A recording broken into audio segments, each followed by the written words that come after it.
कि सुखदेव स्वामी का जन्म हुआ, कैसे हुआ। भाई सुखदेव हो गए, बताओ। ये कथा आती है कि सुखरूपी तोते थे ये, और इन्होंने कथा सुनी तो कथा सुनने से क्या बन गए, सुखदेव गुरुदेव। ये कथा क्या करती है, कथा तोते को भी देवता बना देती है। ये कथा बुरे से बुरे दुर्जन को भी सज्जन बना देती है। श्री रामचरितमानस में कथा आती ना, काक भुसुंडी जी कौन है, कौआ महाराज। किंतु जब कथा सुनाना प्रारंभ किए, वक्ता बने, तो काक भुसुंडी जी के मुख से पक्षियों के राजा गरुड़ ने भी कथा सुनी। कौए को भी क्या बना देती, हंस बना देती है। कथा की ये महिमा तो है। तो श्रीमद् भागवत में भी लिखा है कि सुख रूपी तोता जो जन्म लिए थे, कहां पर, अमरनाथ की गुफा में भोले बाबा ने पार्वती को कथा सुना रहे थे। कथा आती है। अब देखो, सबसे सीधे सरल देवता यदि कोई है धरती पर तो कौन है, बताओ? महादेव है कि नहीं? आपने सुना भी होगा, एक लोटा जल और बोलो सारी समस्याओं का हल। बताओ, एक लोटा जल और सारी समस्याओं का हल। ऐसे सरल देवता कोई होंगे? इसी कारण सारे तो हैं देव, किंतु भोले बाबा हैं महादेव। सारे हैं देव, किंतु बाबा है महादेव। इसी कारण हमारी पोथी जी के ऊपर भी महादेव विराजमान है। भैया कोई ध्यान से सुने ना सुने, महादेव तो सुन ही रहे। ये तो आदि हैं कथाओं के। इनको जल मिले ना मिले, कुछ मिले ना मिले, किंतु कथा मिल जाए तो ये बड़े प्रसन्न हो जाते हैं। ये अब इन्हीं का अवतार है 12वें रुद्र के रूप में हनुमान जी। तो ये दोनों ही कथा के रसिक हैं। तो कहते हैं महादेव तो बड़े सरल देवता हैं बेचारे। एक लोटा जल चढ़ाओ, अगरबत्ती लगाओ ना लगाओ, भोग लगाओ ना लगाओ, उतने में भी प्रसन्न रहते हैं। तो कहते हैं कि अब भक्त तो देखो, आजकल कलयुग में लोग, हमें भी बहुत सारे लोग मिलते हैं, बोले महाराज कोई सरल पूजा बताओ। बहुत ज्यादा व्यर्थ पूजा और बहुत लंबी पूजा मत बताना।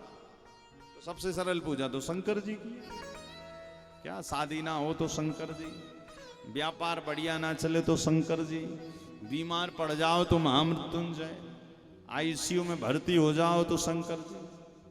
तो इसी कारण वो स्लोगन ही बन गया, एक लोटा सारी समस्याओं का, एक लोटा जल सारी समस्याओं का हल।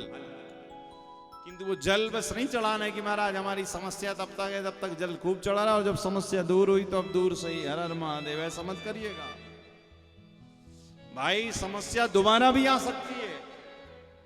इसी कारण महादेव से कहो प्रभु समस्या ही ना आए जीवन में। तो महादेव कह रहे यदि समस्या बिल्कुल भी नहीं चाहता है तो फिर तू उसका चिंतन कर जिसका मैं करता हूं। किसका? बोले हम कथा का चिंतन करते हैं 24 घंटे। तो कथा आती है,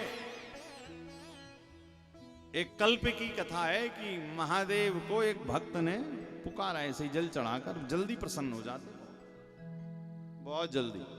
कहते हैं एक बार एक भक्त तंबाकू खाता था बहुत। प्राय आदत होती है लोगों को खाने की। अब तंबाकू तो घर में मिल गई, चूना नहीं मिला।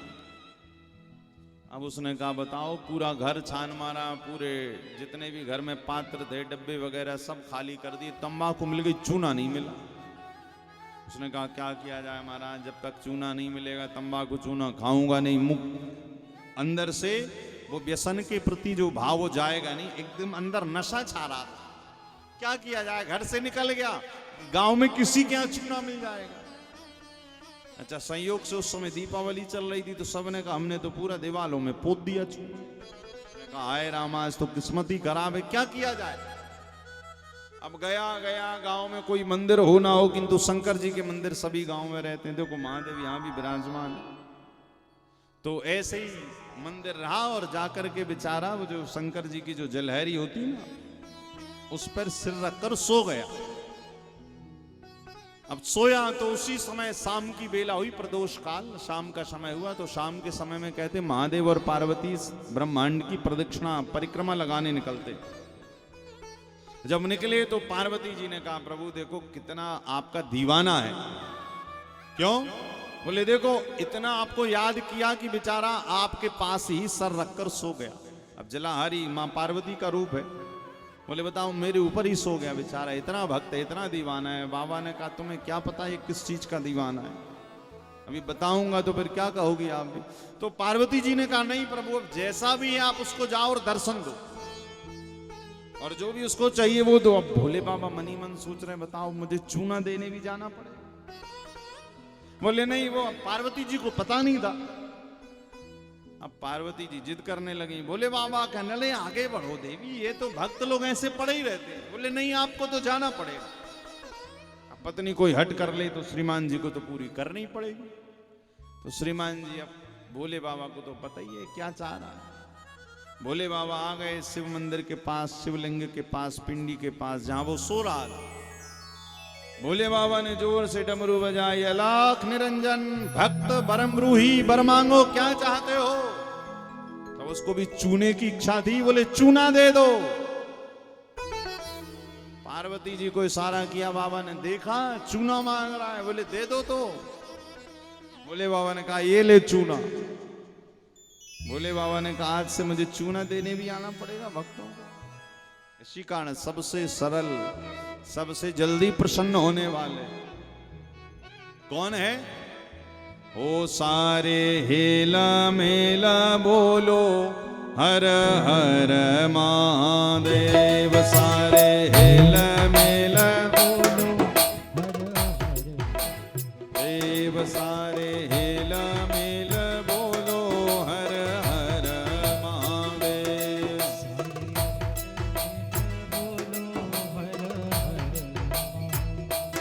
हर हर महादेव, हर हर महादेव,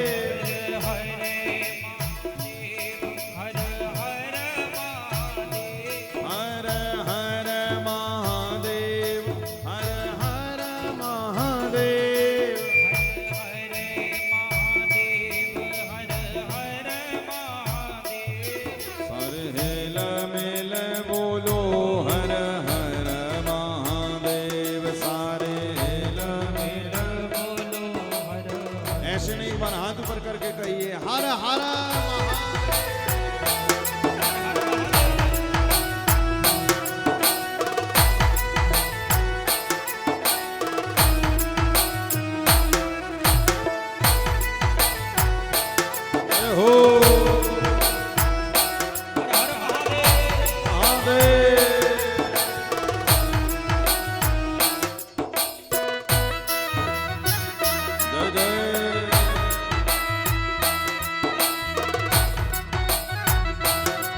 सारे हेला मेला बोलो हर हर महादेव। हर हर महादेव, हर हर महादेव, हर हर महादेव, हर हर महादेव। सारे वेद वेद बोलो हर हर महादेव, सारे वेद वेद बोलो हर महादेव। उठाओ दोनों हाथ और ताली के साथ बोलो हर हर महादेव शंभु काशी विश्वनाथ गंगे। हर हर महादेव शंभो काशी विश्वनाथ गंगे। अति सब छोड़े नहीं हो छोटा जय हो छोड़े नहीं हो छोटा तुम जो भी भूखे नंगे। हर हर महादेव देव शंभो काशी विश्वनाथ गंगे। हर हर महादेव शंभु काशी विश्वनाथ गंगे। हर महादेव शंभु काशी विश्वनाथ गंगे। हर हर महादेव शंभो काशी विश्वनाथ गंगे। नमः पार्वती पतये हर हर महादेव। सभी लोग विराजमान हो जाओ। हर हर महादेव। इसी कारण भैया सारे हैं देव और भगवान शिव हैं महादेव। क्या आपने देखा ना, शंकर जी के नाम के आगे ही लिखा जाता है भोले शंकर लिखते हैं। कोई नहीं कहता भोले राम, कोई नहीं कहता भोले कृष्ण, कोई नहीं कहता भोली देवी जी, केवल भोले शंकर। शंकर जी कैसे बोले? भोले वाले, भोले भक्तों के लिए भोले, और उनके भक्तों का कोई बुरा करे तो उसके लिए भाला भी बन जाता है। तो ऐसे महादेव को एक बार किसी भक्त ने पुकारा, महादेव चले गए बेचारे। अब जब पहुंचे तो पार्वती जी अकेली थी कैलाश पर्वत पर, अकेली थी। तो नारद जी पहुंच गए। नारद जी वीणा, नारद जी का काम ही था यहां से वहां घूमते रहना। भाई नारद कभी एक जगह नहीं रहे। भागवत में लिखा है कि एकदा नारदो योगी परानुग्रह कांक्षया पर्यटन विविधान लोकान मत्तर्यलोकमुपागतः।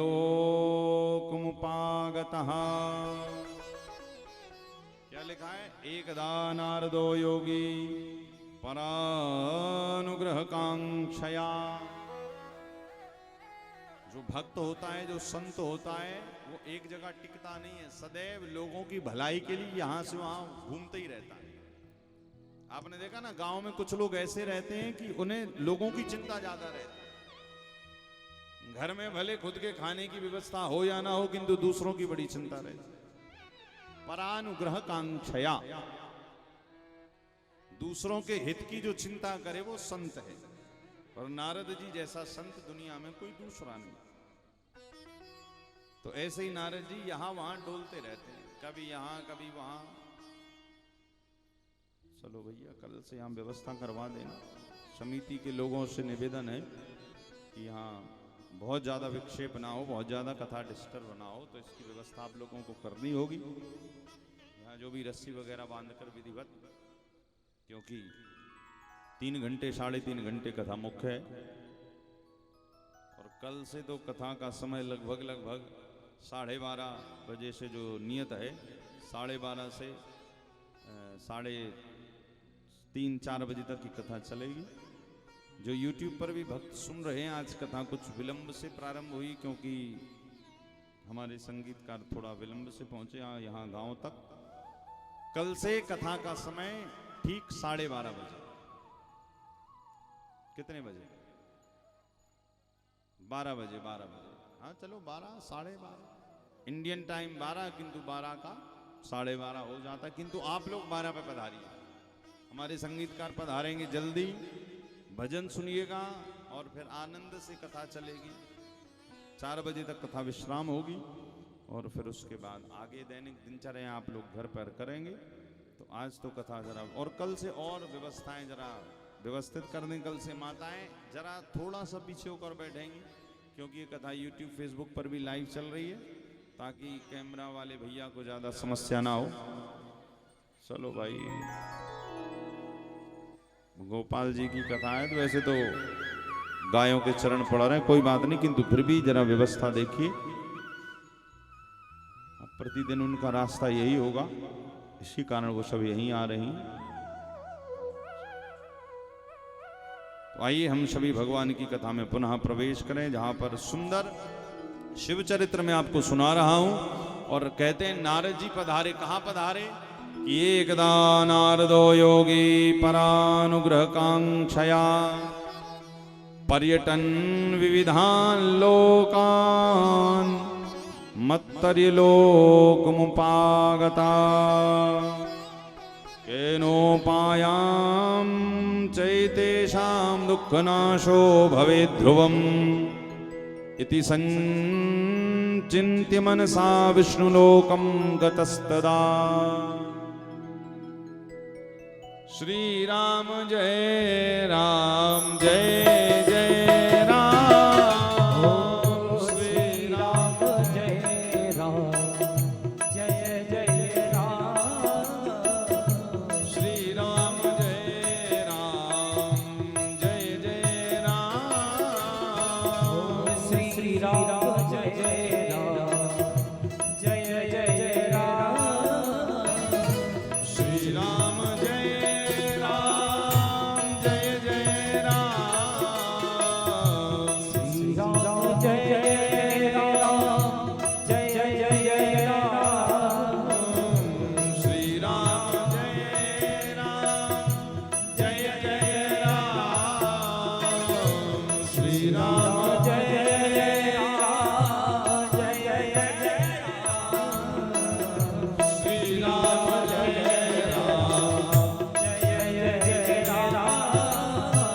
जय जय जय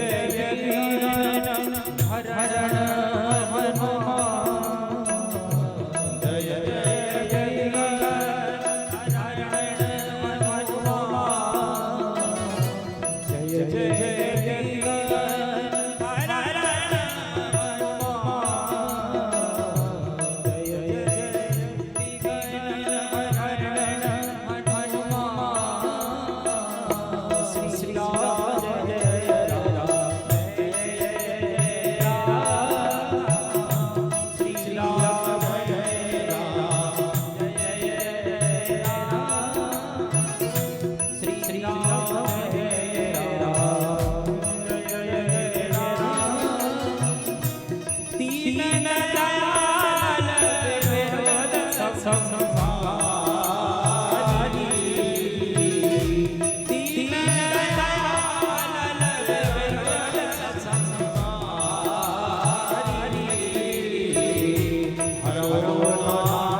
गोपाल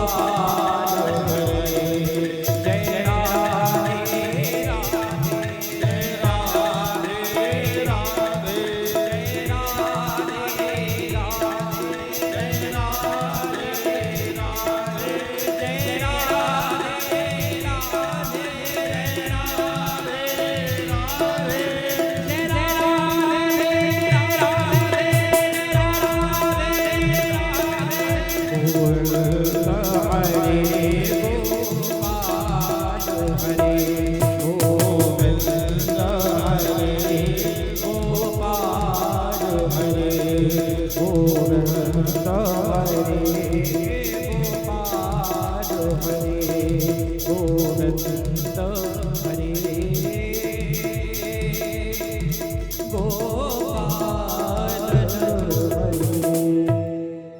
बोलिए सच्चिदानंद भगवान की जय बोलिए भक्तवत्सल भगवान की जय हो जय जय श्री राम। भगवान महादेव की सुंदर कथा हम आपको सुना रहे थे कि एक बार नारद जी पहुंचे कैलाश पर्वत, जहां मां पार्वती अकेली विराजमान हैं।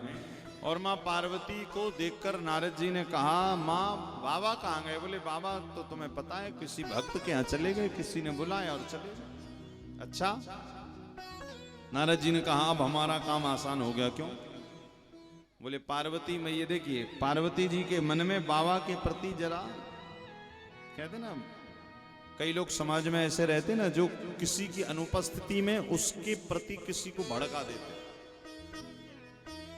कि वो नहीं है, हाँ अब काम बन जाएगा। तो नारद जी का भी यही काम था। कहते यहां की बात वहां, वहां की यहां, यहां की वहां, करते ही रहते।